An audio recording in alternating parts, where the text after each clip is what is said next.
39 years old. Thank you, Dr. Fauci. Where's Fauci?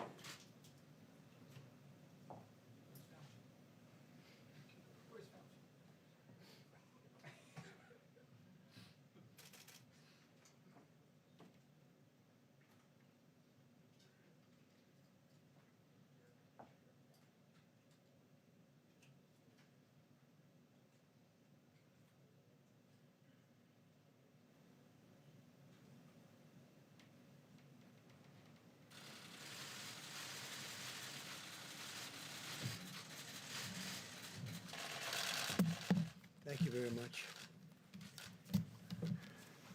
Busy time, very busy time. And let me begin by, again, expressing our support, solidarity, and love for the people of our great country. We're fighting for you, and we're enduring all of this together. And we will soon prevail together, making a lot of progress. We appreciate all of the great assistance from the governors and people within the states. The relationships have been really very good. I spoke with Governor Cuomo. We're working very hard to get additional things to New York as quickly as possible. As you know, we took care of the hospital, including personnel, the 2,500 beds that we built just recently at Javits, including personnel. And we opened it up to COVID. And that's something that we also did in Louisiana, and we're doing it in Dallas. So we have a lot of not only hospitals being built, but now we're manning the hospitals because states are, in many cases, unable to get additional people to work. It's just an incredible situation. There's never been anything like this. One of the most important issues in battling this pandemic is coordinating the delivery of the crucial supplies throughout the nation based upon the most accurate information available.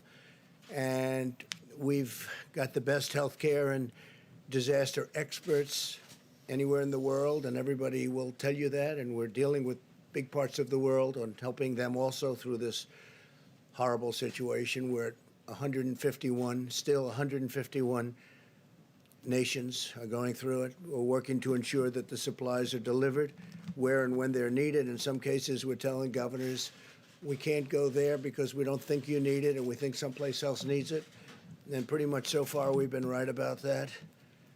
And we'll continue to do it as it really gets. This will be probably the toughest week between this week and next week.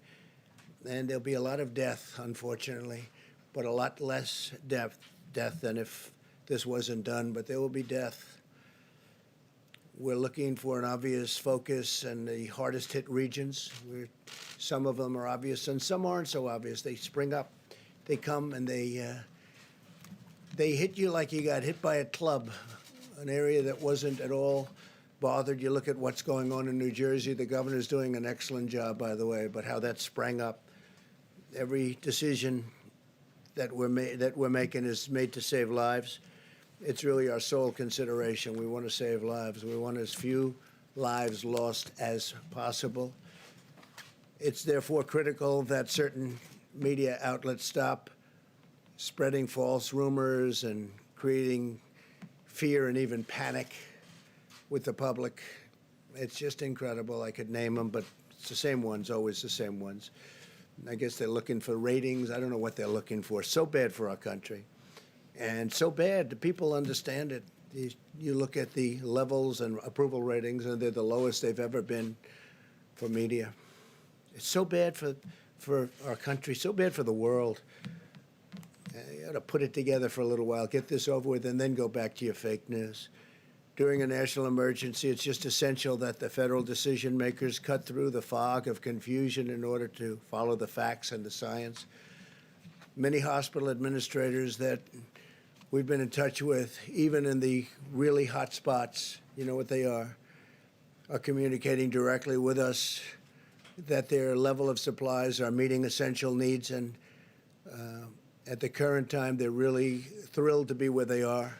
Whenever local shortages are reported, we're asking states to immediately meet the demand, and we're stockpiling large amounts in different areas, and we're going to be discussing that in a little while. But we want distributions to be made on a fair basis. We have to take care of a large country, not just certain areas of the country.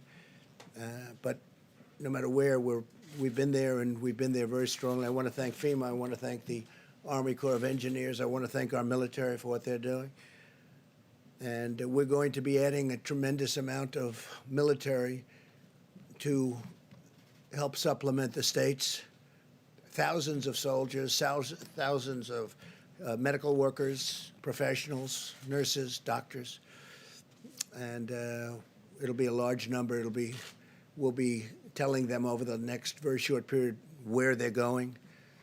They're going into war. They're going into a battle that they've never really trained for. Nobody's trained for this. Nobody's seen this. I would say since 1917, which was the greatest of them all. The greatest of this type of battle, probably the greatest of them all, right? 1917. Up to 100 million people were killed. In addition, we're working directly with hospitals and existing suppliers and distributors to ensure that those with the greatest need are prioritized. And that need changes. One day it's one state or one locale, one city, and then all of a sudden they're starting to do well. We had some very good reports coming out of the state of Washington, coming out of various parts of California. So areas that we were getting ready to really hit hard, we can now go to other areas. It looks like New York is going to be hit very hard. And Louisiana is just amazing the way it just spread up. And everyone's doing a good job, but they're going to be hit hard. Areas in the country that are not experiencing large-scale infections are requesting supplies beyond what their present circumstances require. And we talk to them, and we tell them, and we explain it, and for the most part, they're good with it. We think we're right. It's very understandable that officials would seek to get the most they can get for their communities. But the fears of the shortages have led to inflated requests. We have some states and areas where they're just asking for far more. I mean, look, we had one state asking for 40,000 ventilators. 40,000. Think of it, 40,000. It's not possible. They won't need that many, and now they're admitting they don't need that many, but we're getting as many as we can to them. Again, nobody's ever seen anything like this in terms of ventilators, in terms of protective equipment and uniforms and outfits. But it makes it more difficult for distributors to prioritize the real need, and it could intentionally, and you know, look, everybody has proper intentions, but they want to make sure they're 100%, and sometimes when they know they don't need it, they want it anyway. It gives them that extra feeling of satisfaction, but we just can't do that. It's not even possible to think about it. And that's why, and we're a backup. Remember, we're a backup. We're the greatest backup that ever existed for the states, especially when we start getting into the hospital building business and getting into the medical center building business. When you see we built many hospitals, numerous hospitals in some states and medical centers. That's why my administration's been requesting actual usage numbers directly from the states and hospitals to meet their needs, because we want to be ready when the brunt of it comes, which is coming quickly. You see it. You see it as sure as you can see it. And when the brunt of it comes, we want to be ready to hit the area that needs it. We don't want to have spent everything in one area and they don't need it there to anywhere near the extent. So let me be extremely clear about one point. We will move heaven and earth to safeguard our great American citizens. We will continue to use every power, every authority, every single resource we've got to keep our people healthy, safe, secure, and to get this thing over with. We want to finish this war. We have to get back to work. We have to open our country again. We have to open our country again. We don't want to be doing this for months and months and months. We're going to open our country again. This country wasn't meant for this. Few were. But we have to open our country again. I just spoke with the commissioners, leaders of, I would say, virtually all of the sports leagues. Rob Manfred, Commissioner of Baseball, Major League Baseball. Roger Goodell, Commissioner of the National Football League. Adam Silver, Commissioner of the National Basketball Association. Gary Bettman, Commissioner of the National Hockey League. Jay Monahan, Commissioner of the PGA Tour. Kathy Engelbert, Commissioner of the Women's National Basketball Association. Dana White, the Ultimate Fighting Championship. Vince McMahon, President of the WWE. Don Garber, Commissioner of Major League Soccer. Steve Phelps, President of NASCAR. Michael Wan, Commissioner of the LPGA. Roger Penske, Founder and Chairman, Penske Corp. And Drew Fleming, President of the Breeders' Cup. And there are a couple of others on, and these are all the great leaders of sport, and they want to get back. They got to get back. They can't do this. Their sports weren't designed for it. The whole concept of our nation wasn't designed for it. We're going to have to get back. We want to get back soon, very soon. For example, and I have to say, we're using the Defense Production Act very powerfully. In some times directly, in many cases indirectly, just the threat of it's usually enough. But FEMA and HHS have ordered 180 million, think of that, 180 million. Who ever heard of 180 million N95 masks? And we're working now with 3M to see whether or not that all works out, but we want them to help our country. And I think it's going to be okay. We're going to soon let you know. But we need the masks. We don't want other people getting it. That's why we're instituting a lot of Defense Production Act. You could call it retaliations, because that's what it is. It's a retaliation. If people don't give us what we need for our people, we're going to be very tough, and we've been very tough. Usually we don't have to use it, but we've used it plenty. It's turning out more and more, unfortunately, and it works very well. Our supply chain logistics task force, led by Admiral John Polovchek, who's doing a fantastic job, will ensure they're distributed to the healthcare and critical infrastructure workers in the areas with the most pressing requirements. That's the 60 million masks that we're talking about, and the 180 million N95 masks. 180 million. Who ever heard of 180 million masks?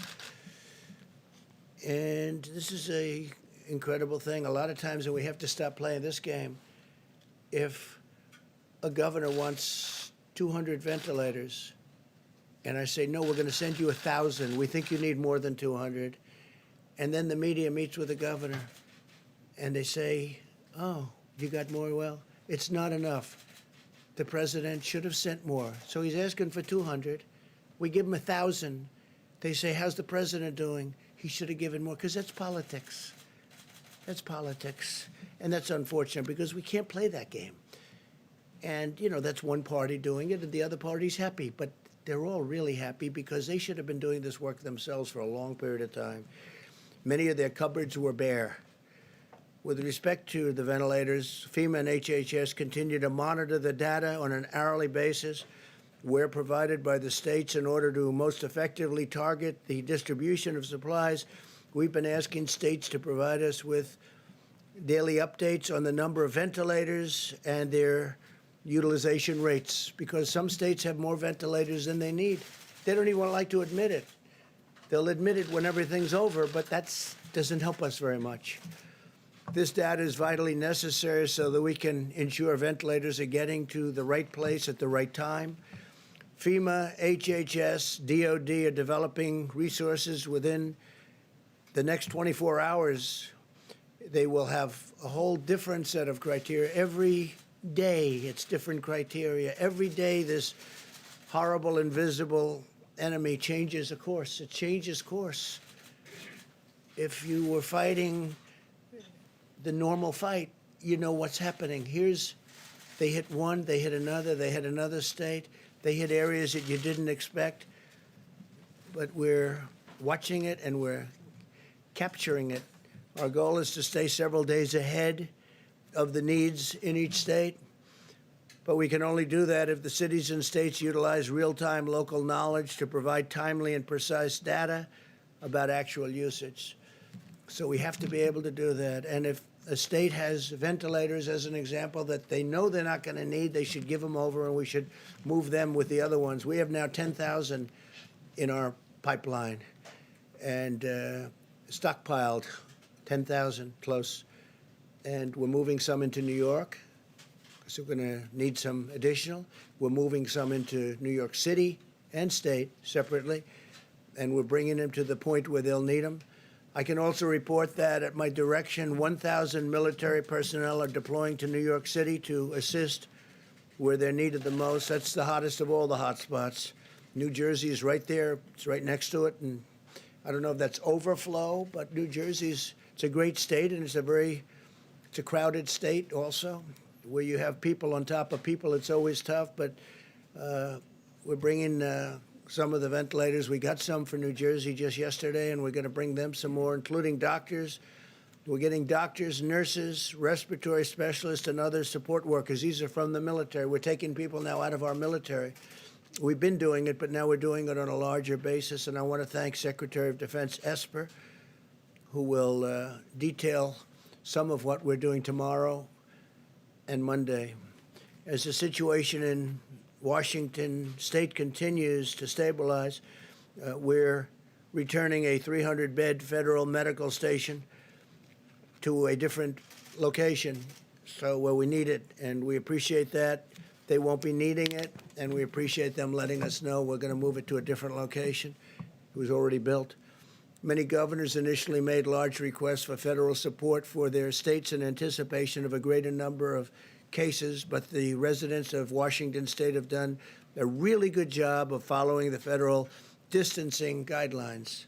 They really have. I'm also pleased to report that Oregon will be spending and sending. They're spending a lot of money because they really did stockpile well, and they're also sending 140 ventilators directly to New York, which we appreciate. And I want to thank the Vice President for the great work he's doing every day dealing with our nation's governors. Mike Pence has been working day and night on this, and we want to get it over. He's got to get a little more sleep than he's getting. He hasn't been getting very much, I will tell you that. And we're all in this together, and it's a beautiful thing to see how people are joining forces to help one another. They really are. In addition to our courageous doctors, nurses, and healthcare workers, I also want to thank the incredible food supply workers who are feeding our nation. I spoke just a little while ago to Senator Boozman. You know Senator Boozman. We all do. He's a great senator. He's a great person. We spoke just this morning, and we discussed how important it is to keep our farmers and ranchers, processors, and distributors in our nation's prayers. And I want to thank the senator for the incredible job he's been doing. And a lot of the senators and congressmen and everybody's working very hard. My administration is working very aggressively to pioneer new medical countermeasures to treat and prevent infection. Working on a lot of things. We must utilize our nation's scientific brilliance to vanquish the virus.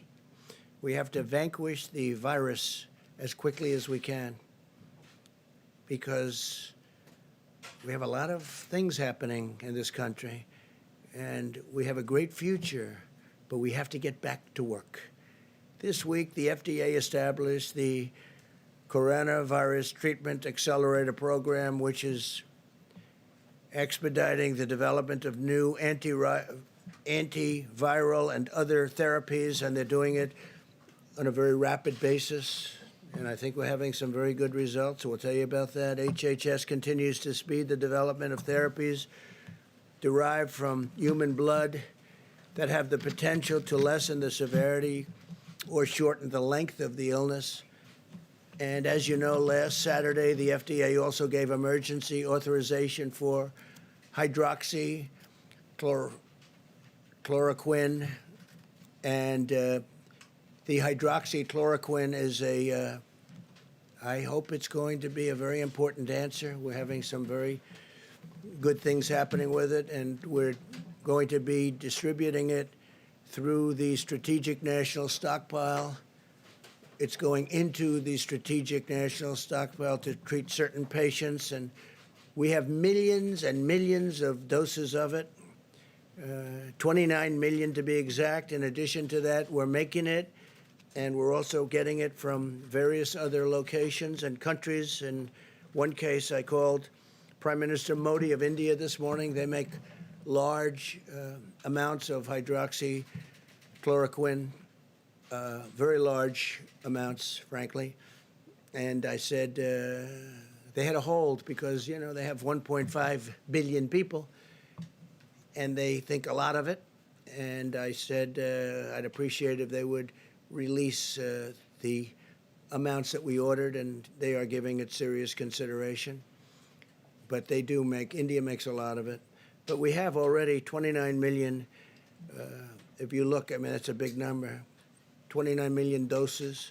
And we've got millions of doses that are being made here, and many millions of doses that are made elsewhere that are being shipped here, and it will be arriving. We're just hearing really positive stories, and we're continuing to collect the data, but I'll just speak for myself. It's been out for a long time. It's a malaria drug. It's also a drug for lupus. And there's a study out that people with lupus aren't catching this horrible virus. They're not affected so much by it. Now, maybe that's correct. Maybe it's false. You're going to have to check it out. But there's a lot of very positive things happening with that. That's a game changer if that's the case. Obviously, we continue to work on the vaccines, but the vaccines have to be down the road by probably 14, 15, 16 months. We're doing great on the vaccines. I think Johnson & Johnson is leading, seems to be leading in terms of the studies, but we'll see what happens. But I feel good about that, but that's down the road. But tremendous promise with what's just been mentioned. In addition to that, Gilead Sciences has initiated a phase 3. That's down the line, meaning clinical studies of the drug remdesivir. Now, it's approximately 1,000 patients, which is a pretty good study. Other drugs are also being studied in patients. And this week, Oracle, great company, donated a new web portal. Larry Ellison, amazing guy, and platform to the government to gather real-time data on how patients are responding to the various new treatments. And they have a very sophisticated site. We'll be learning a lot from Oracle, and thank you to them. We're also spending economic dollars like you wouldn't believe, and speeding economic relief to American workers, families, and businesses. Yesterday, the Small Business Administration launched the Paycheck Protection Program to help employees keep paying their workers. In 24 hours, the Small Business Administration and over 1,200 lending partners processed over 28,000 loans. It's so far ahead of schedule, and billions of dollars. It's worked out incredibly well, and I want to thank Bank of America and J.P. Morgan Chase and a lot of the big banks that have been involved, and a lot of the community banks. Community banks have really jumped on it, and it's so far going way ahead of schedule.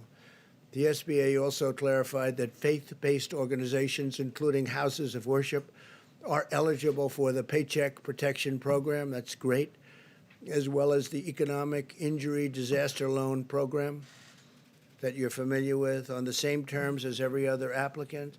If we run out of funding for the Employee Retention Program, I will immediately ask Congress for more money. This is money that's really going directly to the people that need it, the small businesses that need it, and the workers that need it. Finally, because when we open, we want to open strong with businesses that are going. Remember, we had the greatest economy in the world, and then one day we were told to got to shut it down, stop it, tell everyone to stay home because of this horrible virus, and we did that. And we did the right thing, but now we have to open. We have to open our country. Finally, I can report that as of today, the State Department has successfully coordinated the safe return of more than 40,000 Americans stuck abroad on over 400 flights from 75 countries. Many of those countries were terrific in helping us, and I appreciate that very much. Some of them I had to call the leaders of the country, most of whom I know. And once I did, they snapped like you wouldn't believe. They really helped us great. So I appreciate that. So we brought back 40,000 Americans who were literally stuck in some countries with no chance of getting out. We got them back. 400 flights, 75 countries. Think of that. And those countries, in almost every instance, had a big problem with the virus. I want to thank the American people, most of all, for the selfless sacrifices that they're making for our nation. I know it's not pleasant, although some people have said they've gotten to know their family better, and they love their family more than ever. And that's a beautiful thing. They've actually gotten to know them.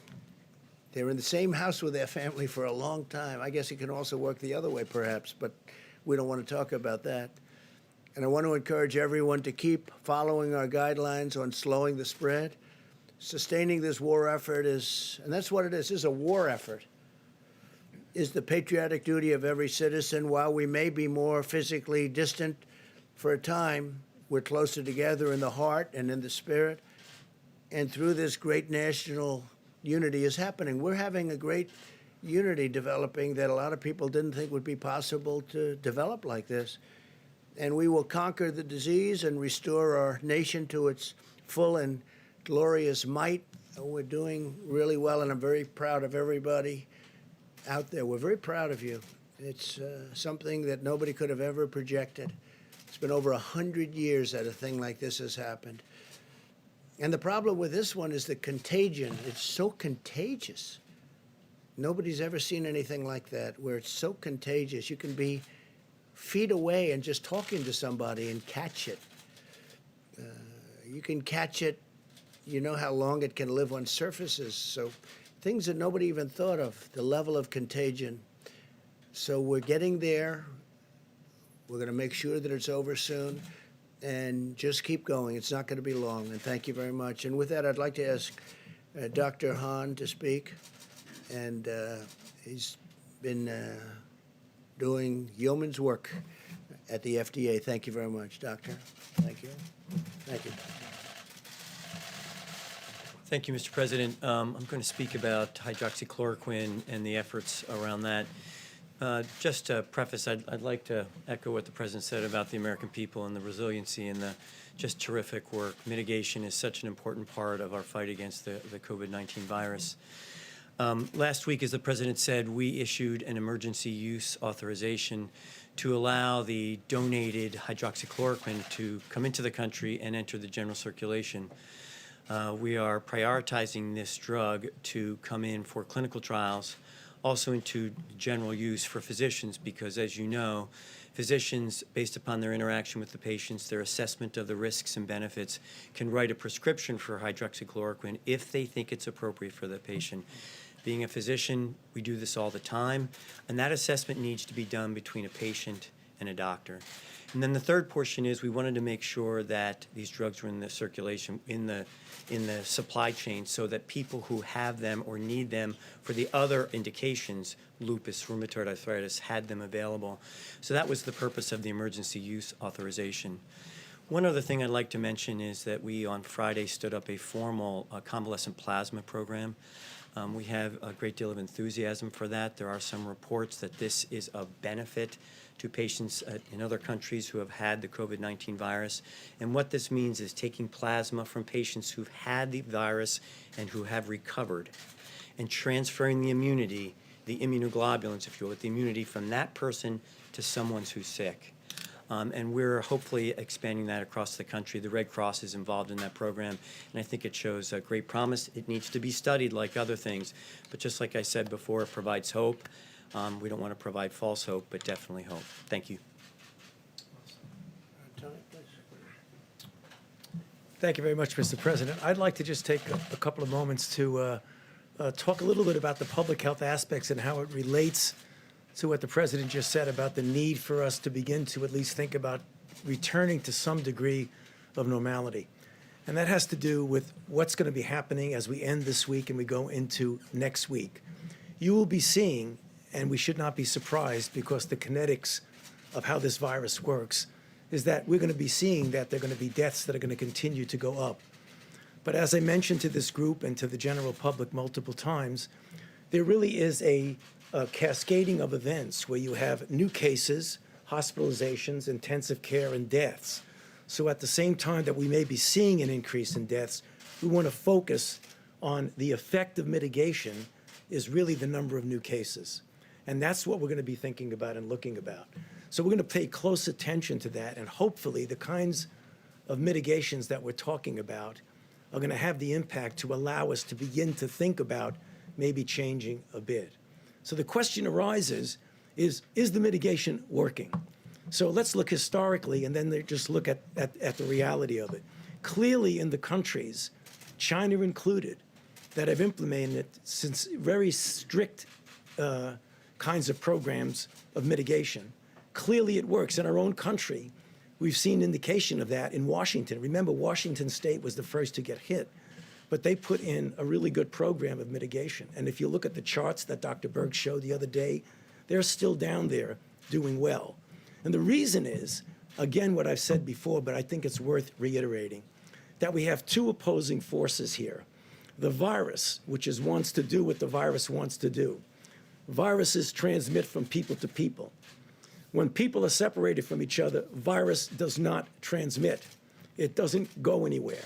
And that's the reason why something as simple as the physical separations, because if you look at the Vice President's chart that he shows all the time here from this podium, every aspect of that ending the COVID outbreak in 30 days has some aspect of it of physical separation, whether that's avoiding crowds, whether that's staying 6 feet away from people, whether that's doing teleworking, all of it does that. That's our most important tool. We'll be talking about vaccines and drugs and things like that that will mitigate later. But this is what we really have to do. And I want to actually just plead, as I do multiple times from here, to the American public.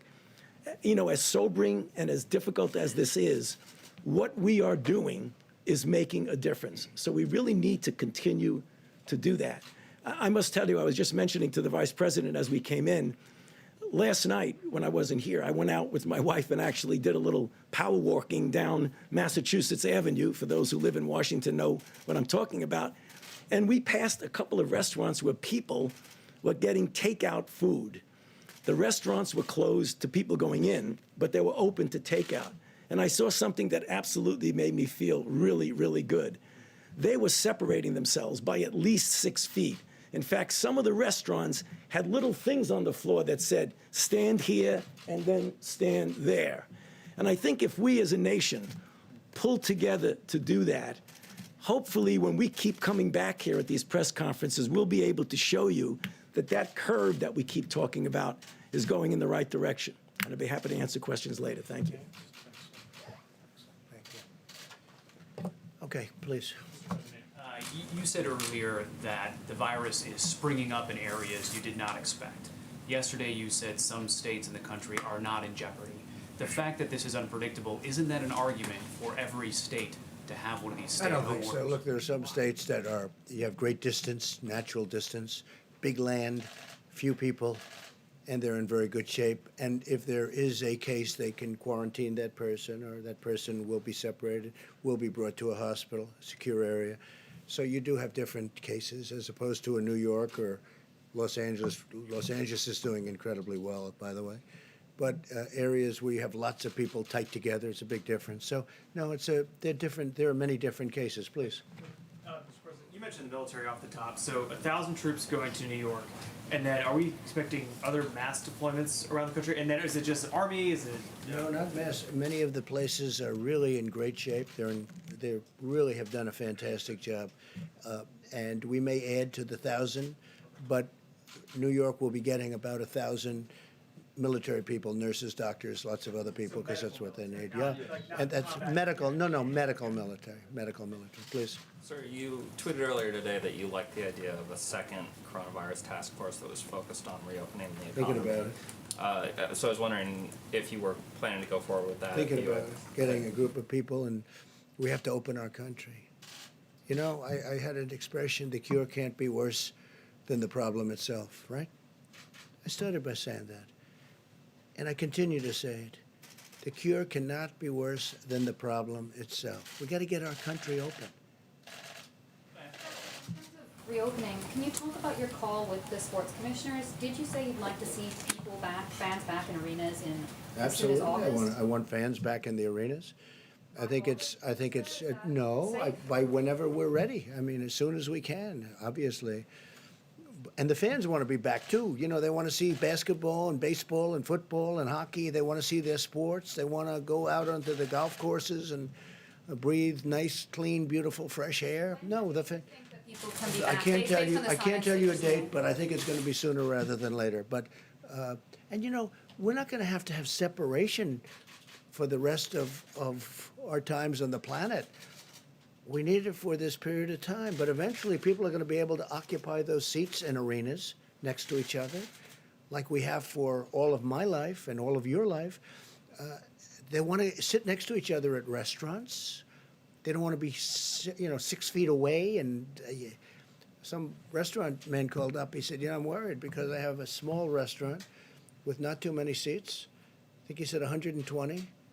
And he said, if I practice what this is, I'm down to 30 seats. I can't make it. I said, don't worry about it. That's for a short period of time. You'll be back to your number of seats. We can't do that. Otherwise, you're making everything. That means your stadium is half the size of what it was a month ago. No. They're going to be close together, but they're going to be breathing air that's not infected, that's not going to kill people. Please. Since you're not committing to pack the stadiums by August, what are your contingency Well, I'm not committing plans? to it. I'm not committing to it. We're going to see where we are. That'd be great if we could. But we're going to be back to good health soon, in my opinion. We're making a lot of progress. And we're making progress because, as Tony told the story about the restaurant and about how they were separated sort of automatically, people are doing that. People are doing that. They're staying in their homes. They don't want to go out. They're doing what they know is the right thing to do. It's not very complicated. It's in many ways it's a very beautiful thing to see. Yeah. Contingency plans for the Republican National Convention. We have no contingency plan. We're having the convention at the end of August, and we think by the end of August we'll be in good shape. We have no contingency. It's going to be in North Carolina, as you know, in Charlotte, and I think we're going to have a great convention. I notice. I think we had an opponent, but I almost didn't know who it was. He got 0.00001% of the vote, but I heard he dropped out 3 or 4 weeks ago. I'm not sure. Maybe you could tell me. That's the kind of opponent I had. And hopefully we have another one just like that in Joe. Mr. President, this weekend lawmakers are working on the next round of relief packages. What was not in the stimulus package that you signed last week that you would like to see in phase 4? Well, I think we're going to need more money for the small businesses. It's been working out so well. It's been so efficient. The banks have been doing an incredible job. I think we're going to need more money there. I think. We'll see. But based on the first couple of days, it's been incredible. I think that restaurants and entertainment, that would include sports leagues, all forms of entertainment, go back to the original, where they get tax deductibility for what they're doing, and for people come in and buy tickets or go out for meals, and corporations can then send people into these restaurants who are going to have a hard time otherwise opening, in my opinion, and that could be the same for the sports leagues. So we want to see for entertainment and for restaurants deductibility so that corporations can take a deduction. They'll send their executives, they'll send people there, and they get a deduction. That is something that will really bring life back to the restaurants. I think make them hotter than before. They used to have it. And when they ended it, it was really never the same. It was never the same. Yeah, please. Mr. President, you just said that you want to see as few lives lost as possible in this Right. pandemic. That's right. But there are still 8 governors, all Republicans, who have refused to issue these statewide stay-at-home orders. Your own experts, including Dr. Fauci, have said stay-at-home orders are the most effective way to stop the spread of this virus. So why not do everything possible Well, and urge Tennessee those just governors did it. right Yeah. now Yeah. to do that? We have a thing called the Constitution, which I cherish, number one. Number two, those governors, I know every one of them, they're doing a great job. They're being very, very successful in what they're doing. And as you know, I want the governors to be running things. Now, in some cases, we'll supersede, but in this case, it's not. You think they should? I'm not asking for you I to think it order them to, depends. but- It depends on the individual state that you're talking about. But they're doing very well, and they're doing a magnificent job in running their Well, states. South Carolina has 1,700 cases right now of coronavirus. Utah has 1,255. I mean, are these not states that you think should have No, those I think stay-at-home they're doing a orders in great place? job. Well, that's a very small number relative to population. It's larger than some states that do have stay-at-home orders Okay, already in that's place. just, it's up to the, if I saw something wrong, if I saw a massive breakout, of which that's not, I would come down very hard. But Isn't the key in this pandemic getting ahead of those numbers, though? no, not in that case, but in the case, I know the states you're talking about. By the way, I think you're up to 92% is covered. 92% of the country is covered. And from a constitutional standpoint, they made the difference. They called the shots. Yes, Jeff, go ahead. Mr. President, just a question about messaging. You and the others here are saying people need to continue following the mitigation efforts, but you're also saying again, the cure must not be worse than the problem. Which is it? No, I'm just saying, we have to get this country open, Jeff. It has to get open. This country was not designed to be closed. So we have the greatest we've ever had, and then we're paying people to stay home? Think of it. We're paying people not to go to work. How about that? How does that play? I understand that. And they want to go to work, by the way. They don't want money. This country is great. But we're paying people. We have to get back to work. That's what I'm saying. Go ahead, please. Mr. President, this is off topic. It's about the announcement from last night. It's a yes or no question, not that we expect the answer to be yes or no. But wasn't Michael Atkinson doing the job of the Inspector General of the intelligence community, the job he was supposed to do when he simply took the whistleblower complaint to Congress that what hadn't been taken previously? Wasn't he doing the job that he was supposed to do, that American taxpayers were paying him to do? And why did you decide to I terminate? thought he did a terrible job. Absolutely terrible. He took a whistleblower report, which turned out to be a fake report. It was fake. It was totally wrong. It was about my conversation with the president of Ukraine. He took a fake report and he brought it to Congress with an emergency, okay? Not a big Trump fan, that I can tell you. Instead of saying, and we offered this to him, no, we will take the conversation, where fortunately we had a transcript. If we didn't have a transcript with the kind of deception and dishonesty that were practiced by the Democrats, I might not be standing here right now, okay? Fortunately, we had a transcript, and it was a perfect transcript because even the lieutenant colonel admitted it was correct. Okay, wait a minute. You asked a question. So he took this whistleblower, and I keep saying, where's the whistleblower, right? And why was the whistleblower allowed to do this? Why was he allowed to be, you call it fraudulent or incorrect transcript? So we offered this IG, I don't know him, I don't think I ever met him. He never even came in to see me. How can you do that without seeing the person? He never came in to see me, never requested to see me. He took this terrible, inaccurate whistleblower report, right? And he brought it to Congress. We offered to have him see my exact conversation. It was all about the conversation, by the way. That was the whole thing. It was about the conversation, right? And then after he saw it, he must have said, wow, because as I've said it many times, and it drives you people crazy, it was a perfect conversation. So instead of going and saying, gee, this is a terrible thing he said about the president's conversation. Well, it was a fraud. I didn't say that. And by the way, you have the whistleblower. Where's the informer, right? And here's another question.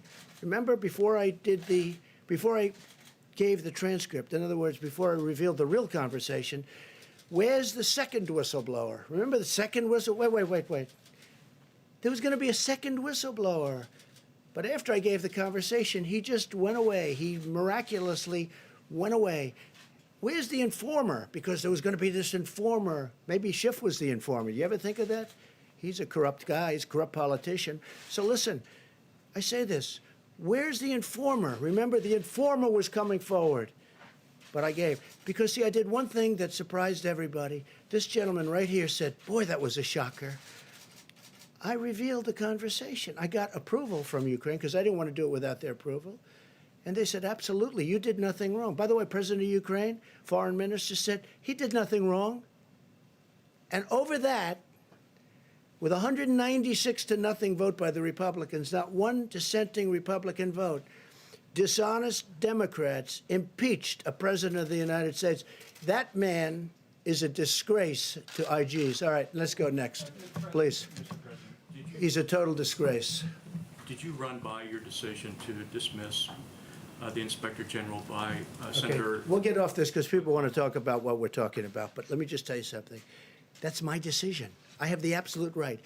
Even the fake news last night said he has the absolute right to do it. But ask him, why didn't you go and see the actual conversation? There was no rush. He said, oh, we have to rush it. He even said it was politically biased. He actually said that. The report could have been, you know who the whistleblower is, and so do you, and so does everybody in this room, and so do I. Everybody knows, but they give this whistleblower a status that he doesn't deserve. He's a fake whistleblower. And frankly, somebody ought to sue his ass off. All right, it's enough of the whistleblower. Go ahead, please. The governor of New York today said that he is still desperate for ventilators and that he has accepted 1,000 of them from the Chinese government. Are you concerned that What he didn't say is, okay, let me tell you what he didn't say. Two very good friends of mine brought him those ventilators, right? Two very good friends of mine. They brought them. If you'd like their name, I'll give you their name. But should states and No, but cities have the to governor rely didn't on mention China that. and Russia It came to supply? through the Chinese, the country of China. But they were given by two friends of mine. But he didn't tell you that. Now, the governor also, you'll see when you read the letter, the governor also asked for 40,000. 40,000. He wanted 40,000 ventilators. Now, the governor, as you know, had a chance to get 16,000 a few years ago. He decided not to get that.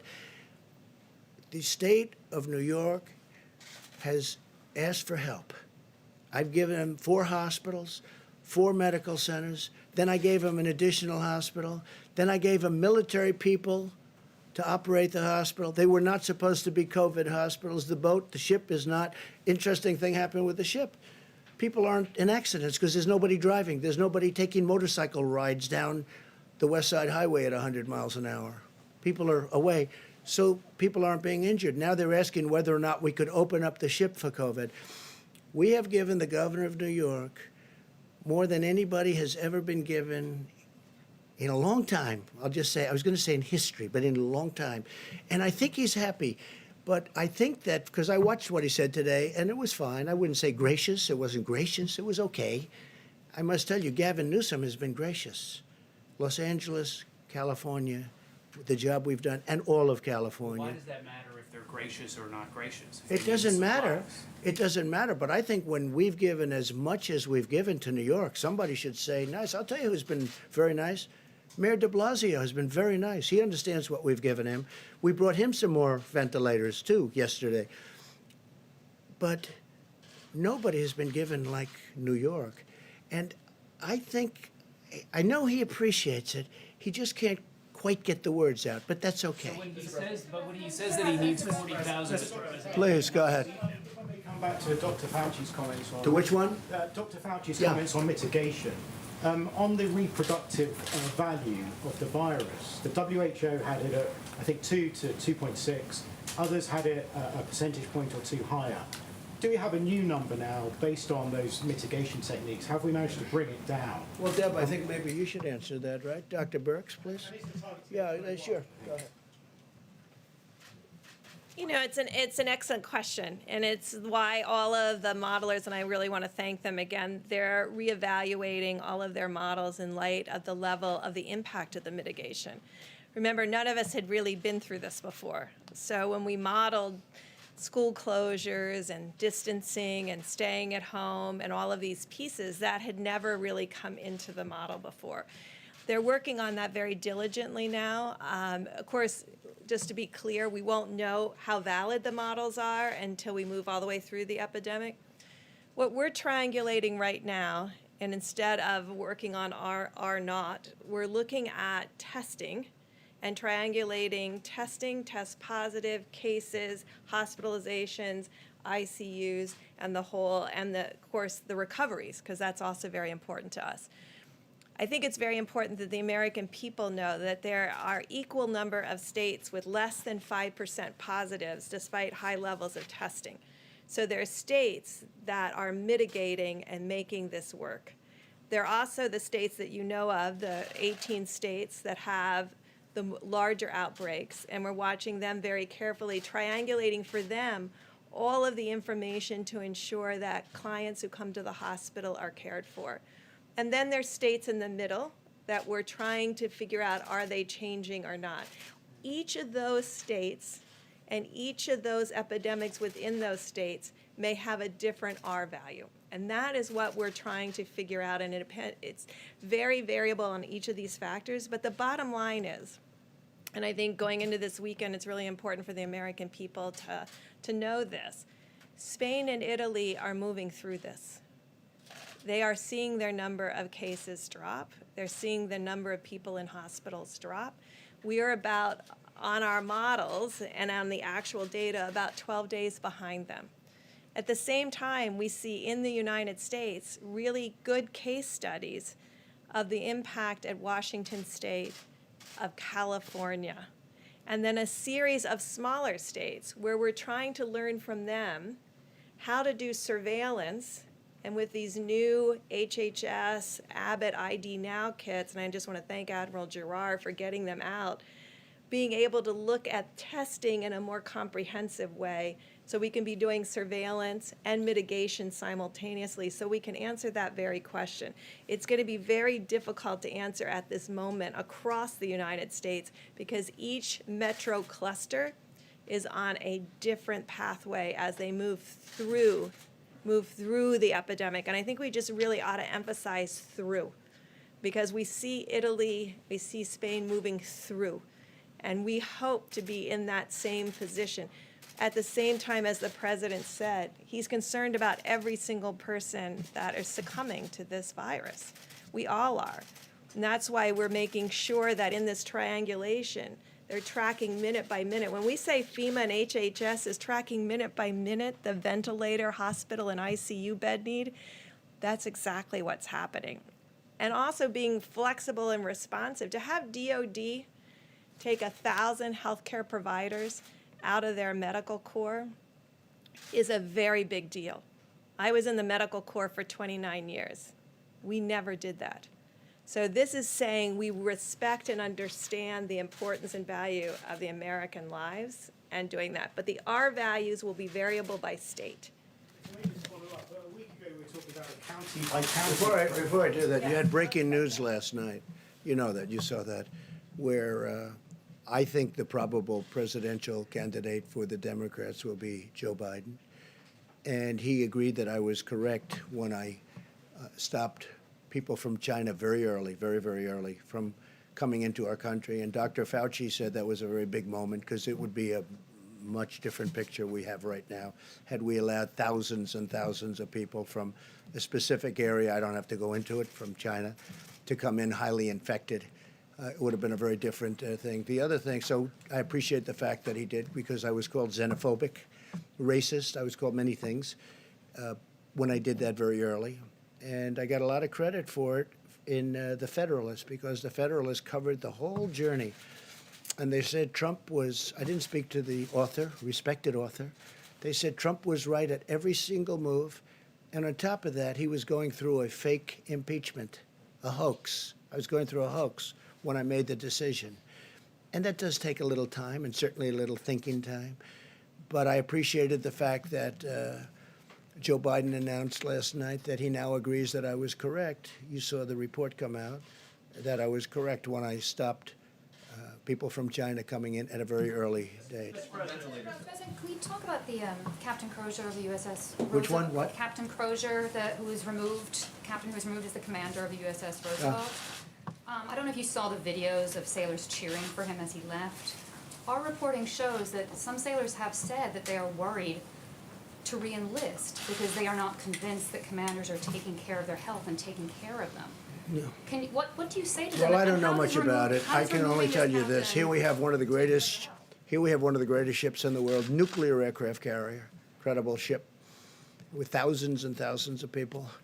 And you had about 120 that were infected. Now, I guess the captain stopped in Vietnam and people got off in Vietnam. Perhaps you don't do that in the middle of a pandemic or something that looked like it was going to be. You know, history would say you don't necessarily stop and let your sailors get off, number one. But more importantly, he wrote a letter.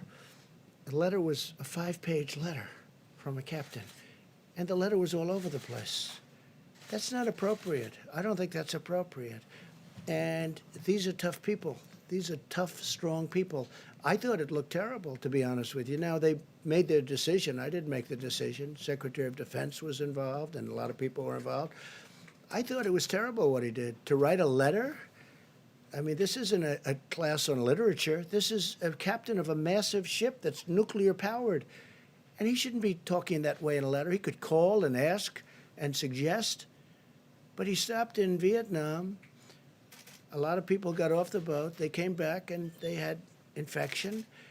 And I thought it was inappropriate for the captain of a ship to do. I don't want to comment as to whether or not, but I agree with their decision 100%. In the back, please. Joe Biden actually just attacked you in a tweet. I don't know if you have seen it. He just what? Attacked you. He just said. Well, he didn't that- write anything. Look, he has people, he has professionals from the Democrats Mr. President, let writing. me just read what he said. He said Donald Trump is not responsible for the coronavirus, but he is responsible for failing to prepare our nation to respond to it. How do you respond Okay. to that, sir? He didn't write that. That was done by a Democrat operative. He doesn't write. He's probably not even watching right now. And if he is, he doesn't understand what he's watching. But just so you understand, it was very nice what they wrote out. I don't know, you know, they released it at a strange time, you know, sort of a strange time to release something like that. But he admitted I was right. And if you read the Federalist story, which most of you won't, because you don't want to, but you'd learn something, because if you go, it goes through a chart, times. I was early. Dr. Fauci, I don't think he's changed his mind, but he said it was a very important step when we stopped China from coming in from the specific area that was heavily infected. We'd have a whole different thing right now. So I don't really know what Joe Biden said. I don't really care. And again, I see every once in a while I'll say something, I'll make a speech, and then it'll be critiqued, and I'll get this beautiful, brilliant critique. Joe Biden didn't write that. Joe Biden didn't write that. He wished he did, but he didn't. Go ahead, please. Back. Sure. Wanted to ask Dr. Fauci a quick question. China has warned of a resurgence of the virus. Has the U.S. developed a plan if, in fact, a second wave of the virus does, in fact, occur here in the country? Yes, we do. I mean, one of the things that obviously is parallel with thinking about the possibility, as I mentioned a little while ago, about mitigation allowing us to turn the corner very much on the front burner, is what happens when we do, because the risk of there being a resurgence is real. So what we need to do, and I believe I said this before, but it's worth repeating, that what we need to have in place, and we will have that in place, is that as you then pull back, you have to have the capability of, in a very pristine, precise way, do the kind of containment when you do see it. Because remember, when you get to mitigation, containment takes the back seat because you're just struggling to mitigate. But when you get it down, you need to make sure it doesn't resurge. So that will require the ability to test, to identify, to isolate, and to do contact tracing. That's what we have to have in place, and hopefully we will at the time that we then pull back. Dr. Question for Dr. Ott from the FDA. You mentioned the plasma, sir. So these are this plasma that people that were infected that have now either recovered or they're doing well enough, and then they're transferring it to, is it family members? Can you walk us through that's working, and is it kind of like a case-by-case basis in certain hospitals? What are the results from that? I just was not familiar with that. So this is a situation where someone who's recovered from the virus, doesn't have the virus in their system at all, you can take plasma, and this is a pretty routine procedure. You can actually donate a couple times a week, a couple times a month, frankly. and give that plasma. That plasma contains the proteins in the blood that have the antibodies against the virus. You can take that, process it, and then give it to someone who's ill. And so that allows you to transfer that immunity. It doesn't have to be matched by family or anything like that. Since last Tuesday, the Tuesday before last, we've allowed academic centers and other laboratories and hospitals around the country to do this on a compassionate use basis. What we did was we pulled this together in what's called an expanded access program and run it through the Red Cross because they've got the greatest system and capacity for doing this. And this allows us to scale up so that when people get sick, we can actually have these donated plasma packs given to the patients who are sick. So do people need to be donating plasma now? So obviously some of us don't know if we've had it or recovered. What should people be doing? So we've started with the Red Cross in this program. We made an announcement yesterday. We are planning to actually scale that up, and we'll have more information this week because we want to make sure we have the systems in place. It's a superb question. Thanks, sir. All right, Jeff, go ahead. Mr. President, can you clarify the situation with 3M right now? Germany said that it was an act of piracy, that 200,000 masks were apparently diverted from Thailand to the United States instead of to Berlin. Is that a miscommunication? Did that actually happen? And should 3M be fulfilling contracts for We're very masks to other disappointed in 3M. They should be taking care of our country, and they can sell to others, but they should be taking care of our country. The people that have dealt with them have dealt successfully with many companies over the last month. They don't like the way 3M has treated our country. They don't, frankly, like the representatives of 3M. And no act of you said piracy, right? Piracy? For German. There's been no act of piracy. No, there's been no act of piracy. It's the opposite. 3M has not treated our country well. And if they do, great. And if they don't, they're going to have a hell of a price to pay. Okay? I say it that way. And I watched him on television on something talking about how this is so hard to believe, so hard to fathom. They ought to get their act together because I got involved and I looked at what happened, and they have not, 3M has not treated our country well. Can you just clarify about that German order? Go ahead, please. Was that diverted, sir, or was that not? We'll get you the information. I was wondering about what you're seeing as far as lupus patients in regards to coronavirus. I know the president mentioned this earlier, but what does the medicine say? What is the question? Is that what is the incidence of coronavirus? If you have lupus, do you have a greater chance of getting coronavirus? There's right now. This is being looked at in a natural history study. We don't have any definitive information to be able to make any comment at that. It's an obvious good question because it might be a way for us to get some interesting and potentially important data as to the role of those medications. But that's something that is now being looked at, but we don't have any data to be able to say anything definitively. And I hope they use the hydroxychloroquine, and they can also do it with Z-Pak, subject to your doctor's approval and all of that. But I hope they use it because I'll tell you what do you have to lose? In some cases, they're in bad shape. What do you have to lose? It's been out there for a long time, and I hope they use it. And they're going to look at with doctors, work with doctors, get what you have to get. But we have it stockpiled, and we have a lot of it, and we're getting more of it. And as I told you, I spoke to Prime Minister Modi. We're getting more of it, but we have a lot of it. And I hope they use it because it's been used for a long time, and therefore it's passed the safety test. FDA has been terrific. Dr. Hahn, I appreciate it very much, too. But I've seen some results. Now, it's early, I guess. It's early, but and they should look at the lupus thing. I don't know what it says, but there's a rumor out there that because it takes care of lupus very effectively, as I understand it, it's a drug that's used for lupus. So there's a study out there that says people that have lupus haven't been catching this virus. No, maybe it's true, maybe it's not. Why don't you investigate that? And there's also other studies, with the malaria, that the malaria countries have very little people that take this drug for malaria, which is very effective for malaria, that those countries have very little of this virus. I don't know. You're going to check it out. But I think people should, if it were me, in fact, I might do it anyway. I may take it, okay? I may take it. And I'll have to ask my doctors about that, but I may take it. Yeah, please, go ahead. Mr. President, last week, the last couple of days, you've been really optimistic about Russia and Saudi Arabia coming together on a deal on oil.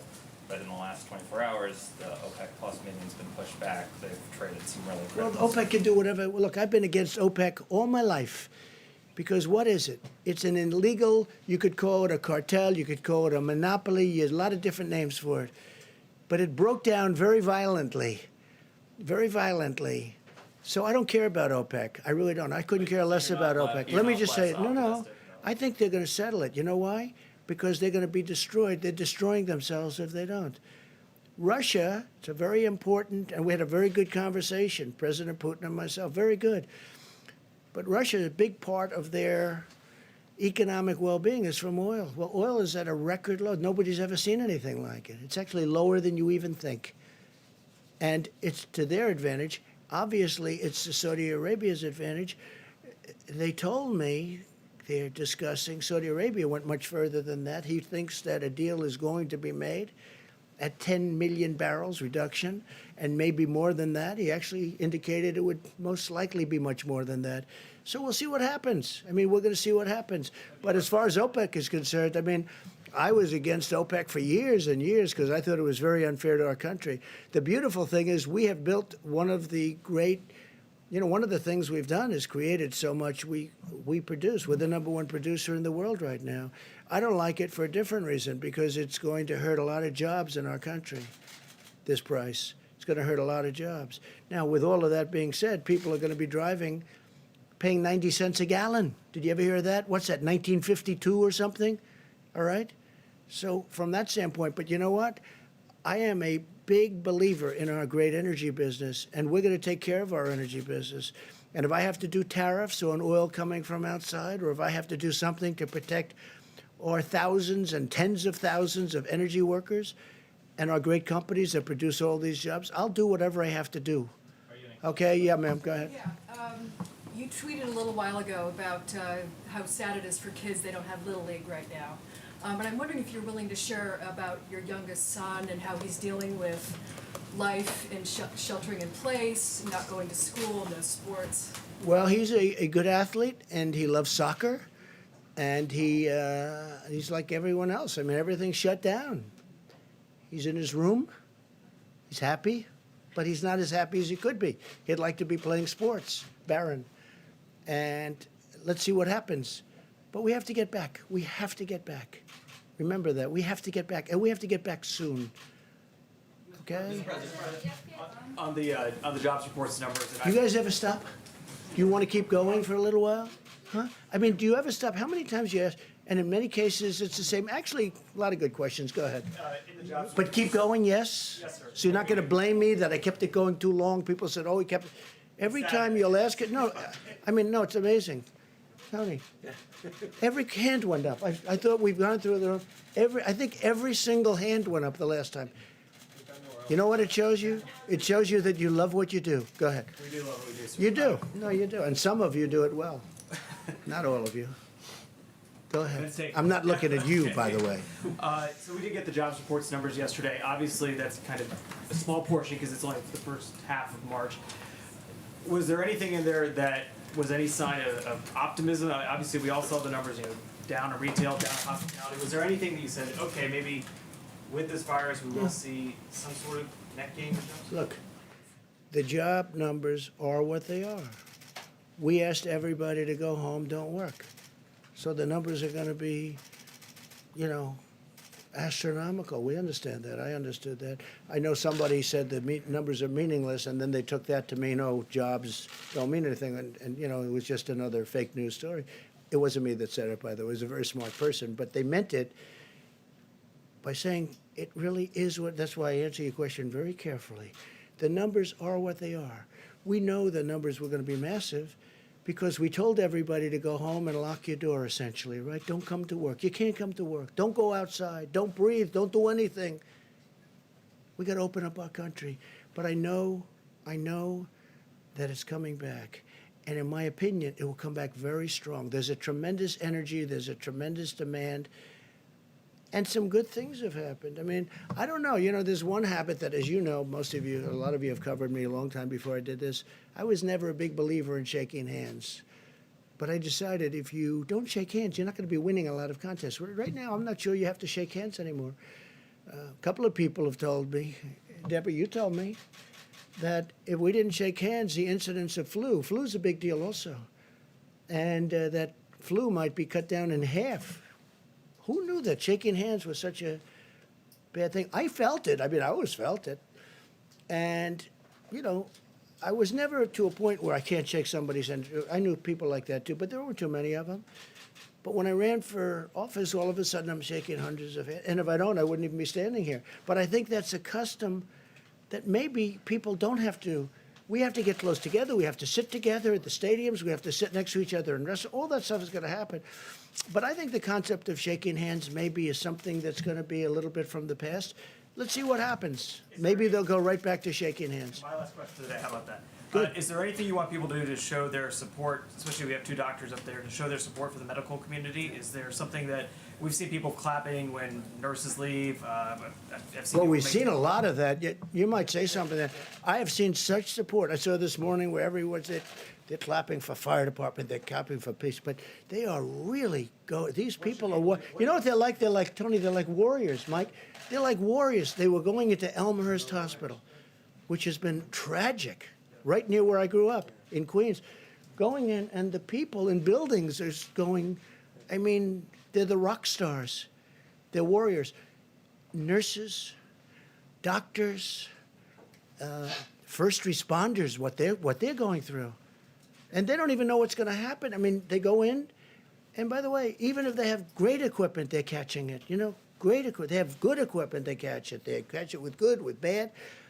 It is evil. But Tony, you might say something, and Mike, you may say something about that. Yeah, I'm glad you brought up that question, because I don't think people can really fully appreciate the extraordinary effort of these people. I mean, it's amazing. I did all of my medical training in New York City in a big, busy New York City hospital at a time when it was just what you normally see in a hospital. I came to NIH, and I spent about 5 to 8 years in the very early years of the AIDS epidemic, which was just the darkest years of my life, because almost every single one of my patients died. And yet, as we knew epidemiologically, that there was very little risk. There was a small risk, but very little risk of getting infected from a patient. To see now what these brave warriors are doing in the hospitals, not only giving life-saving treatment to people, but every single day putting themselves at risk for themselves and their family, I just think that the American public owe a phenomenal debt of gratitude for these people. How do you want them to show that? And they should just salute them in every way you can. You know, when we were at war and at the height of the war in Afghanistan and Iraq, when you're at an airport and you'd see somebody with a uniform come by, everybody would do that. I think that's what we should do when we see healthcare workers, just applaud them. Pretty much what's happening. Mike, please.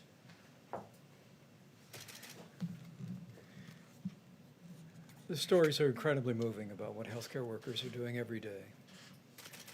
It's not just that they're going back into the hospital. In places like New York and New Jersey, earlier than that in Washington State and California where this first began. It's not just that they're providing care to people, but because of the nature of how contagious the coronavirus is, they're also supplementing for family. I mean, that's what gets to me.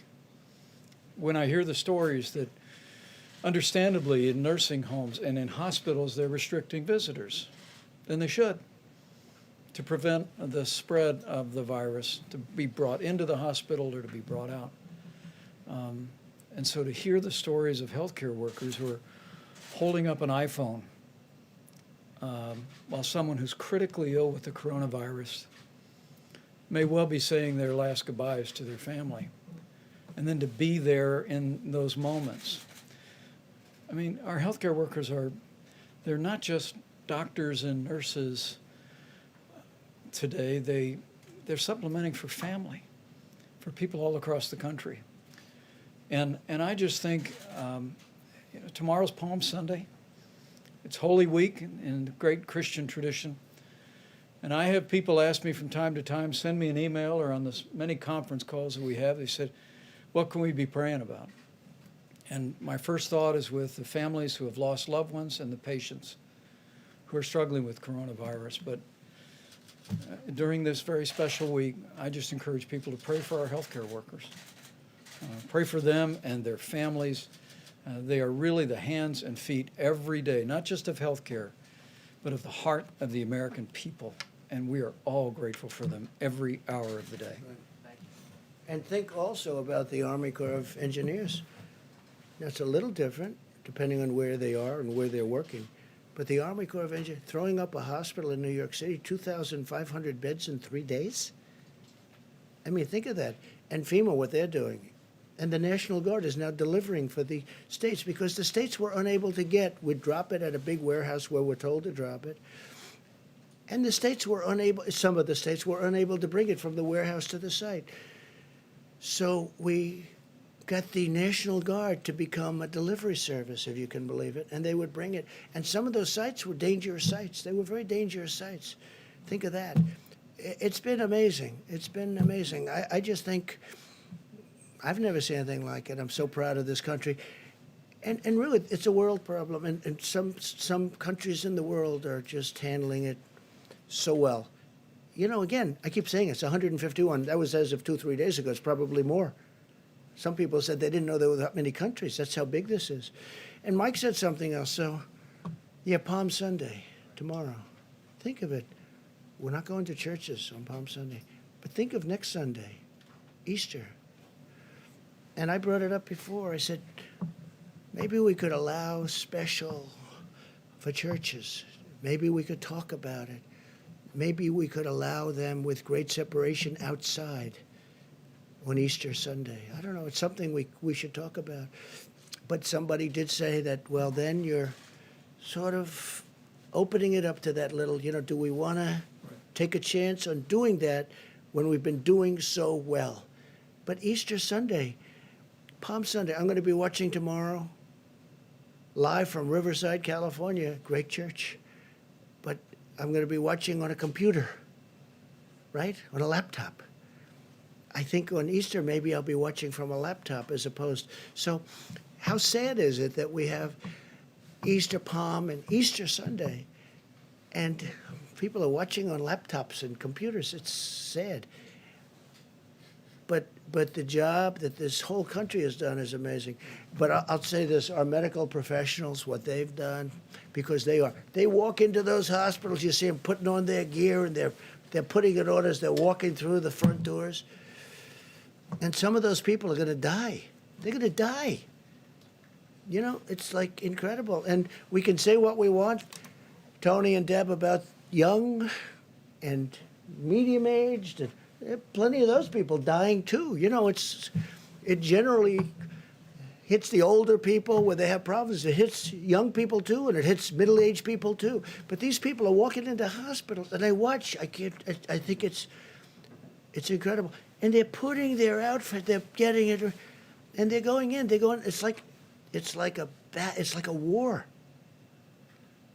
Again, there's never been anything so contagious as this. In 1917, it was vicious if you got it, but it wasn't contagious like this. Now, in 1917, had they had the internet and all the means of communication, they could have practiced distancing. By the time people started thinking in those terms, they lost, I guess, 75 to 100 million people. So that's modern, that's a modern day great thing that happened. Please. Yeah, just on antibodies. To what extent do you think that you can use antibody tests to determine who can go back to work and how? Well, I don't know. I'd rather leave that to the doctor. Doctor, do you have an answer to that? You think it'll be a tool? We think it'll be a tool to help us get people back to work. It'll be additional information because, as you know, if you have an antibody, that means you were exposed and have recovered from it. That, with the information about diagnosis, should help.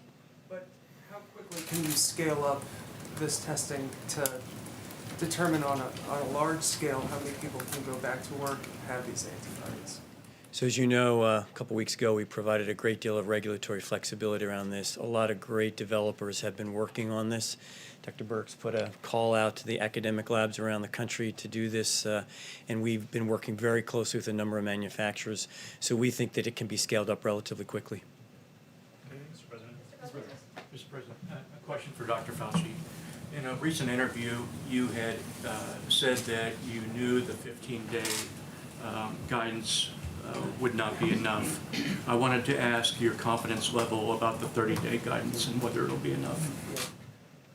You know, it's tough to talk about levels of confidence, but I can tell you one thing that I feel strongly, that if we do in a very proactive way what I said in my opening comments, and people literally across the country as a baseline have that physical separation, and as we've mentioned up here, there'll be varying degrees of that depending upon whether you're in New York City or you're in a place that's less, but every place, everybody should be doing some degree of this physical separation. If we do that, again, I have confidence that what we will see is the turning around of the curve. Whether or not it'll be all the way down where we want, it's impossible to say. I would be foolish to say that. But the one thing I am confident in, so let's take this to the bank, that mitigation works. So it does. We've seen it in other countries. We've seen it in our own country.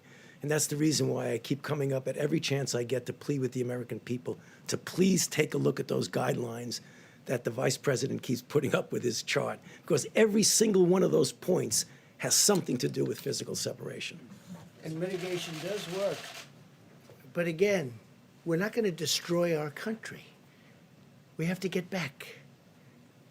Because, you know, at a certain point, you'll lose more people this way through all of the problems caused than you will with what we're doing right now. What we're doing right now, I think it's going to be very successful. But you know what? I don't know. We have a big decision to make at a certain point, okay? We have a big decision to make. We went this extra period of time, but I said it from the beginning, the cure cannot be worse than the problem itself, and we cannot let that happen. We have an incredible country. We were having the greatest period in our country's history from an economic standpoint and many other ways. We cannot let this continue. So at a certain point, some hard decisions are going to have to be made. Go ahead. Mr. President, ventilator manufacturers are doubling, tripling, even quadrupling their production in some cases. That's true. And yet medical experts and some of these manufacturers are predicting that there will still be shortages of tens of thousands of ventilators. Is it time for you to level with the American public that there likely will be shortages of ventilators in some cases? Could be. I mean, it could be you have shortages, and it could also be that you have some that have way overestimated the number of ventilators they need. We think that, you know, we have a good amount ready to move. I mean, literally, like an army. They're ready to move to any hotspot.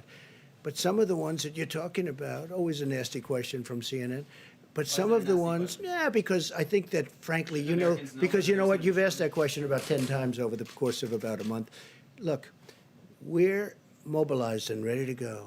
We have a lot of ventilators ready to go. And if we had given them all out, we wouldn't. And you would be overstocked in many areas. What we're doing is we have a very good plan to take from some areas, even though we have the 10 or almost the 10,000, we're also taking from areas that won't be as badly hit as today we think they will be. There will be some areas hit harder than we think, and there's nothing that Deborah or Tony or any of these professionals can do about it. This thing moves in a lot of ways. But what we're going to do is we are going to have, and you look at us compared to a lot of other countries, we're in much better shape. But these professionals have done an amazing job. Now, over the next week and 2 weeks, it's going to be a very, very deadly period, unfortunately. But we're going to make it so that we lose as few lives as possible. And I think we're going to be successful. I think we already are successful in that regard. When you look at that graph and you see all of the bumps, if you want to call it, at a very low level, and you see a couple at a higher level, they were tough. But you see all of those levels. You know, when you look at, and when you hear about Italy, and then you hear about France, and then you hear about, you know, what we have is we have many Italys all over. We have They're like countries. California is a country. New York is a country. If you look at them from the standpoint of what we're talking about, we have many like country spots. Some are hot spots, and there's nothing we're going to do about it. One of the biggest surprises is Louisiana, because it started off so good, and then all of a sudden it shot up like a rocket. But we are going to try and have ventilators wherever we possibly can. Jeff, go ahead. Despite the Herculean effort of some of these companies to ramp up production as fast Sure. as possible, it still won't be enough. Well, New York wanted 40,000 ventilators. Okay, 40,000. Think of what 40,000 is. It's like cars. It's a big project. It's an expensive product. I mean, some of them are $50,000 a piece.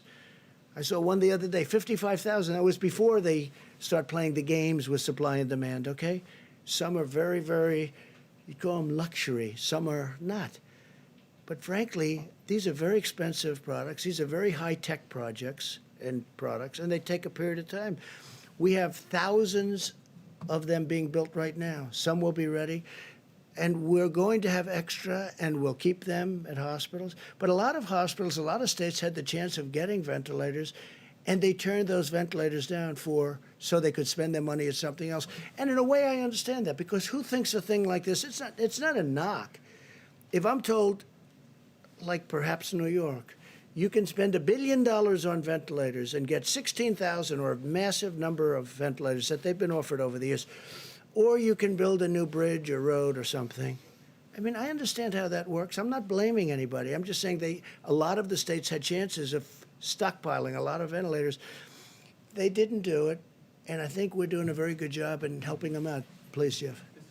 And it's a very fair question. I understand that question very well. Yeah. To follow up on what you and the others have been saying today about it being a deadly week or two coming, can you give us a sense, or perhaps Dr. Birx, of what that means numerically? I'd like to ask also, I'd like to say, we know pretty much the line of attack. We know the numbers. The numbers are the numbers. They seem to be checking out, unfortunately, or in some cases, they're on the low side, which we're very happy. We want to keep them on the very low side, and that's where we're headed. And I think that's maybe where we're headed. But I'd like to ask maybe you and Tony, where is the week or the number of days of greatest attack? What will be our worst day, if that's possible to determine? I think that's what you're asking, right? And how many deaths exactly are you expecting? So as you can look in the places that are the most difficult hit right now, the Detroit area, the New York area, the Louisiana area, and we are doing it by the counties in those states, because there are, mostly it's metro areas and the bedroom communities around those metro areas, because people went to work and got exposed and came home and exposed other. If you look out in New York now, you see that it's in Long Island and it's out in Suffolk County and Nassau County. All of those counties, Wayne and Oakland, they're all on the upside of their curve of mortality. So when you get to the peak, you come down the other side. And when will that peak be? So by the predictions that are in that healthdata.org, they're predicting in those 3 hotspots, all of them hitting together in the next 6 to 7 days. And are you thinking tens of thousands of deaths in that period of time? You can go to the website. It's variable. Each one of those communities is different, but you know where New York is, how much their mortality has been, and what we're seeing today are the people who were infected 2 or 3 weeks ago. If mitigation in New York worked, and we believe it is working, the cases are going to start to go down, but the mortality will be a lag behind that because of the comorbidities and other conditions. So that's why all of the predictions are that this next week, and I think we said this last Sunday when we talked about the charts, and it's difficult to do. And we tried to prepare the American people to understand that you have to, as much as you go up, you have to come down the other side, because coming down is a reflection of the cases that were coming in before. Would you rather not say a number? I'd rather not say a number, but the numbers are available if you go to the website. I mean, you can see that there's several hundreds per day in New York. And I think Governor Cuomo has talked about that increasing still into the 500, 600, 700 range a day. So, that's very concerning to us. We, again, applaud the healthcare workers who are doing every single thing humanly possible to save more lives. And we are ensuring on a ventilator by ventilator, day by day, to get them there so that we can say and we can be there when they need it. Because we are supposed to be that group that comes in after all of the resources are exhausted. And we really applaud what Oregon did. And we really applaud what the governor is doing about moving between the states, between the different counties, to bring them to New York. Because that's what's needed today. A different place will be needed tomorrow. You mentioned, just to follow up on something apparently you said yesterday, that you had some concerns about Pennsylvania, Colorado, and Washington, D.C. Could you expand on that? We're watching them because they are starting to go on that upside of the curve. We're hoping and believing that if people mitigate strongly, the work that they did over the last 2 weeks will blunt that curve, and they won't have the same upward slope and peak that New York, New Jersey, Connecticut, and part of Rhode Island are having. So this is a very important, the next 2 weeks are extraordinarily important, and that's why I think you've heard from Dr. Fauci, from myself, from the president and the vice president, that this is the moment to do everything that you can on the presidential guidelines. This is the moment to not be going to the grocery store, not going to the pharmacy, but doing everything you can to keep your family and your friends safe. And that means everybody doing the 6 feet distancing, washing your hands. So, ditto to everything that Dr. Burke said, but also to emphasize why it's so important to do that, because we're looking at 3 or 4 really key hotspots that are still going up. It's absolutely essential that the ones that are down at that lower level that Dr. Burke showed the other day, those communities where they're still going up, we've got to make sure we don't have multiple waves of peaks. That's going to be the answer to the question of when we can start pulling back. Because if you keep having multiple peaks and different waves, that's going to make it very difficult. We put your foot on the, exactly what I said just before, and I keep repeating. Just make sure everybody does at least the minimal amount of that physical separation. Because the virus has no place to go if you're physically separated. And one of the reasons that I keep talking about hydroxychloroquine is that the question that nobody ever asks, and the question that I most hate the answer to, is what happens if you do have a ventilator? What are your chances? And I just hope that hydroxychloroquine wins, coupled with perhaps the Z-Pack, as we call it, dependent totally on your doctors and the doctors there. Because you know the answer to that question. If you do have the ventilator, you know the answer to that question. And I hate giving the answer. So I don't want to get them there. I don't want to get them there. There's a possibility.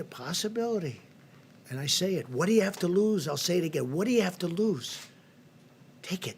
I really think they should take it. But it's their choice. And it's their doctor's choice or the doctors in the hospital. But hydroxychloroquine, try it if you'd like.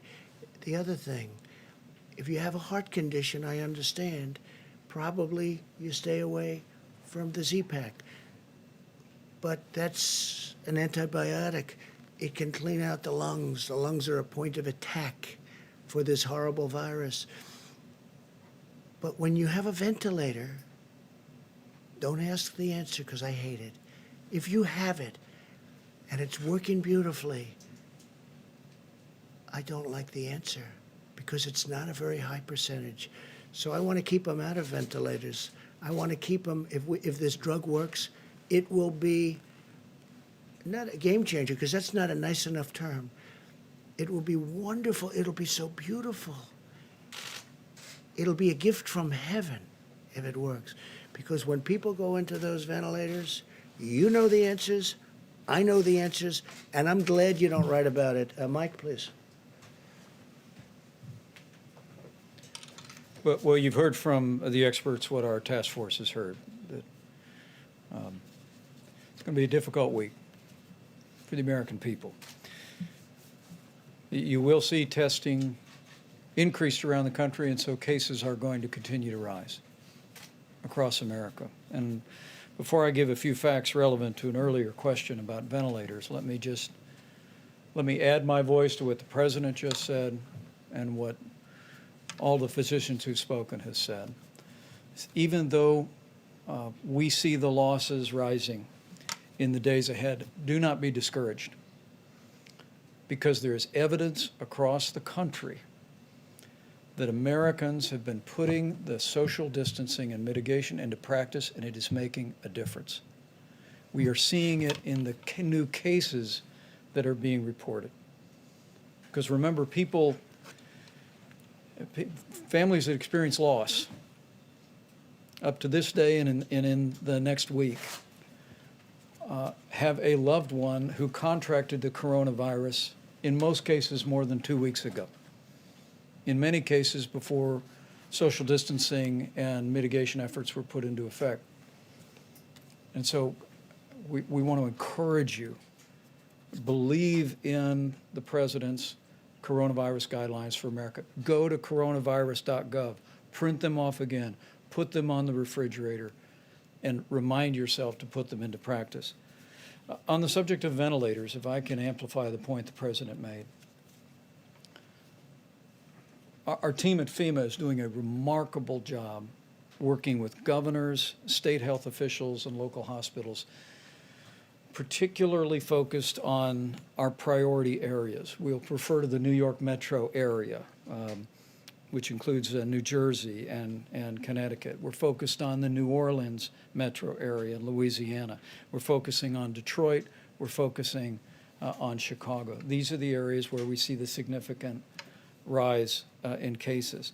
And we are surging supplies, specifically ventilators, but all personal protective equipment from FEMA to those areas. And just to give you a couple of examples, I spoke to governors in New York, New Jersey, Louisiana, Massachusetts, Michigan, and Maryland today alone. And in those cases, Governor Cuomo is actually assessing all of the available ventilators. We've sent 4,400 ventilators already to New York. As has already been referenced, they're going to receive a shipment of over 1,000 from overseas. And allow me to say, as I told her personally today, the governor of Oregon, Governor Kate Brown, her unilateral decision to send 140 ventilators because Oregon, they felt Oregon today is in a place where they could give those ventilators to New York, to me was in the very highest American tradition of loving your neighbor. And when I talked to Governor Cuomo, Mr. President, he actually told me they never asked Oregon for the ventilators. And Governor Brown hadn't even called him to tell him that she was doing that. It really is remarkable. When I talked to Governor Hogan today, and the President and I will be speaking to all of America's governors on Monday again, I told him how inspired I was and how he ought to spread the word to other governors in areas where they can spare resources to be joining with us at the federal level and providing them to states at the point of the need. But just a few for instances. As we track New Jersey, as I told Governor Phil Murphy, we deployed 200 ventilators to New Jersey today. Louisiana, where we're monitoring literally hour by hour what's taking place in New Orleans with some encouraging news, but still great challenges. Yesterday, you heard the President say that we deployed 330,000 gowns that have been delivered to the public health systems and hospitals there, 200 ventilators. I spoke to Governor Charlie Baker today and was able to inform him. We're watching Boston area very closely. 100 ventilators are deploying today. I spoke to Governor Gretchen Whitmer today. Detroit is experiencing a significant number of cases. We're watching it carefully. And today, FEMA directed 300 ventilators to Michigan. Again, as the president said, we're all working our hearts out. But what I want to say to American families and what I want to say to healthcare workers is that we are going to identify the resources, leave no stone unturned, and we are going to focus resources on those areas in the order that they emerge. Now, the last thought is back on mitigation. We are hoping that we do not see other major cities in the country experience what Seattle experienced, what greater New York City area is experiencing, what New Orleans is experiencing, and that's all in the hands of the American people today.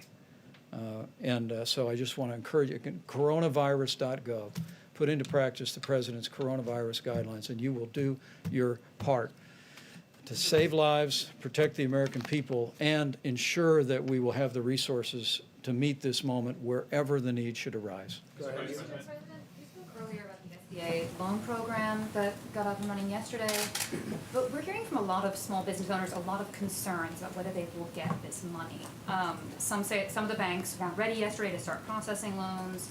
Some banks are layering, and some We're banks way are ahead of schedules. The banks have been great. layering extra J.P. restrictions Morgan on Chase, Bank of America, they're so far ahead. This is typical with you in particular. We hear they're behind. They're not behind. It's been flawless so far, far beyond our expectations. You should say, I hear you're doing well, but maybe I don't even hear of any glitch. They've done billions of dollars of loans to small business. And these are great loans. These are loans that get immediately paid off. These are loans that get businesses back. I wish you could ask a question where something's working so well. Now, maybe things won't work well, and I don't mind that kind, but where something's working so well, and you ask a question in such a negative way, it's doing great. Yeah, go ahead. It's doing great, really good. Maybe it won't in 2 weeks, and I'll respond differently, but it's doing great. You know it, and so does everyone else. Everyone's shocked how well it's doing. Has mentioned in the Who did? past, Dr. Burks. Yes. Some demographics such as seeing that men might be more susceptible to the virus, seeing in Europe more cases among the between 30 and 50 class. Has the data that you've seen in the past 2 weeks changed that assessment? Are men more susceptible? What are I you don't think seeing? it's changed much, has it? Yeah, same pattern as Europe. Same pattern, same answer that we've given you That for the includes last. folks with between month. 30 and 50 being more adversely affected than what we've seen in Asia? No, tomorrow I'll bring you all the graphs back so you can see it. We can bring an updated graph, but it's very similar. Please. Mr. President, a few days ago you talked about possibly restricting flights from hotspots. Where Yeah. are you on that? Where's your thinking? We're looking at it very seriously. Right now, we're dealing with governors, we're dealing with airlines, we're dealing with a lot of different factors. It's a very difficult decision. We're also doing testing, getting into planes, very strong testing. States are doing testing of people that leave planes because they don't want to have people coming in who are infected. So understanding that and the level of testing has been enormous, okay? And some states are saying you have to go in quarantine for 2 weeks if you come from certain areas. So knowing that, we're working with the governors. Mr. President, what kind of when you say testing, do you mean domestic travel or people coming in from outside the country? Both. Some states are doing, when they land, they're doing very strong, very powerful testing. Please, go ahead. Some airlines, sir, and they say they don't know what you're talking about. Okay, well, then you'll check up again. One last question on ventilators. Governments are doing it too, our government. Go ahead. One last question on ventilators. The governor of New York said that he received donation in ventilators from Jack Ma of Alibaba, which I think is your friend. Would you call on the business community to donate ventilators, not necessarily to New York, but other Yeah, states well- like Louisiana and No, Jack Michigan? Ma is a friend of mine, and he's made it very possible to get about 1,000 ventilators from China. But that was from him and my other friend. It was really a gift, and we appreciate it very much. It was very nice of them. All right, I think we've had enough.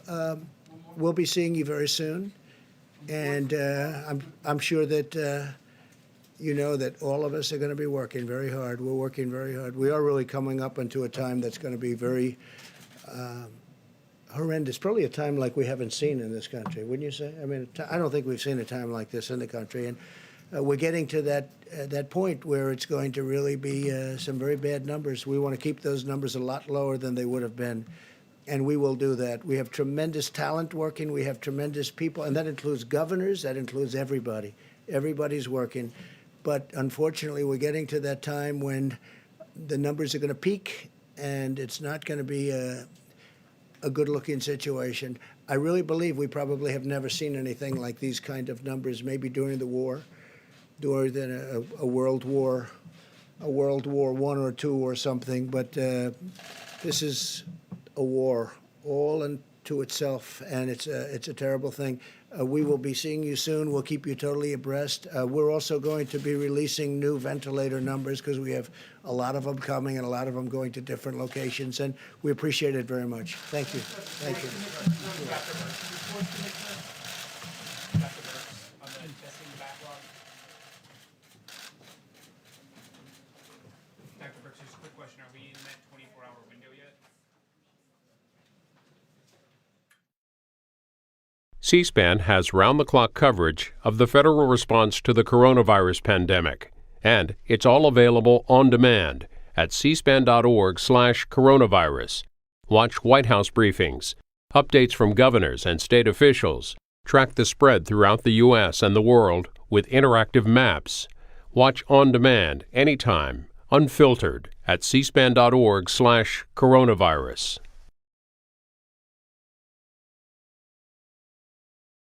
Sunday on Q&A. He's been on the front lines as a prominent member of the White House Coronavirus Task Force. When you're dealing in the interface of politics, policy, and medicine, the thing that I have found to be very effective is be consistent, be totally honest, and don't tell people